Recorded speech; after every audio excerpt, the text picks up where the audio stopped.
Hello friends, हर हर महादेव। ये मैंने शरद पूर्णिमा वाले दिन रात को बनाया था, दिन को नहीं रात को बनाया था चावल की खीर।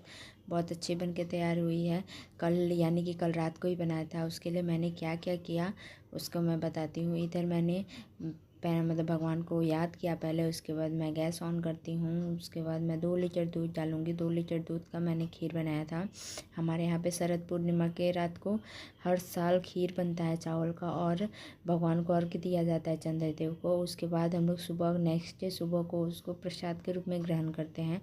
आप लोग भी हो सके तो ऐसा करिएगा, अच्छा लगता है। और फिर मैं पूरा दूध निचोड़ ले रही हूँ प्लास्टिक से, थोड़ा भी दूध रहना नहीं चाहिए। तो 2 लीटर दूध मैं डाल रही हूँ पतीले में। अब उसको पहले उबालूँगी। उबालने के बाद मैं उसमें चावल धो करके डालूँगी। तो फिर मैंने हीट कम कर दिया, जिससे कि चावल दूध उबल गया है तो थोड़ा वो बॉयल होता रहे। तब तक मैं इधर 300 से 350 ग्राम के आसपास चावल थे, खीर का चावल है।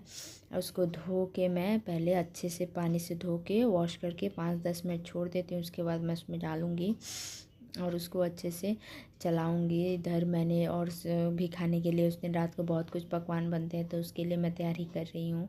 इधर मेरी बेटी पीछे से आके बीच बीच में आती रहती है, वो वीडियोस में अक्सर ही आती है। तो इधर मेरा खीर बन रहा है, तो चावल को अच्छे से चलाएंगे जिससे कि नीचे तले में लगे ना। क्योंकि क्या होता है कि दूध जब जब मतलब कि उबलते साथ ही उसके बाद से नीचे तले में लगने लगता है, और जिससे वो क्या होता है चिपक जाता है और काला होने लगता है, जल जाता है। खीर का टेस्ट नहीं तो जला हुआ आएगा। तो इसीलिए आप बीच बीच में चलाते रहें। और ये खीर बनने में मुझे 20 मिनट लगे थे, 20 से 25 मिनट। मेरी खीर ऑलमोस्ट तैयार हो गई है, क्योंकि चावल पक गए थे। तो चावल मैंने चेक कर लिया पक गए हैं, तो मैं अब हीट कम कर देती हूँ। उसके बाद मैंने 300 ग्राम 250 से 300 ग्राम चीनी लिया है।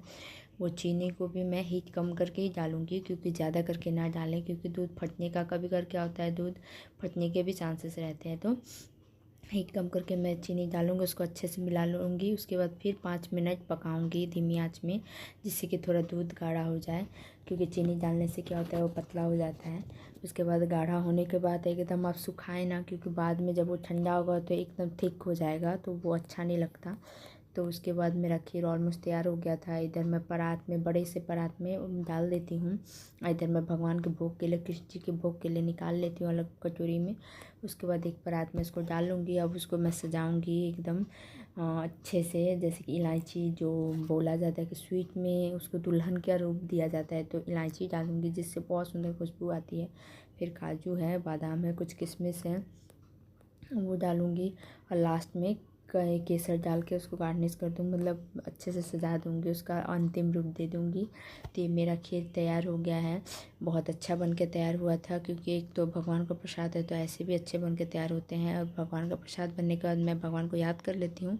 उसके बाद इसी तरह मेरा वीडियो देखने के लिए प्लीज़ मुझे लाइक करें, सब्सक्राइब करें एंड शेयर करें, और मेरे वीडियो को सपोर्ट करें, और मुझे खूब सारा कमेंट करें। Thank you, bye bye.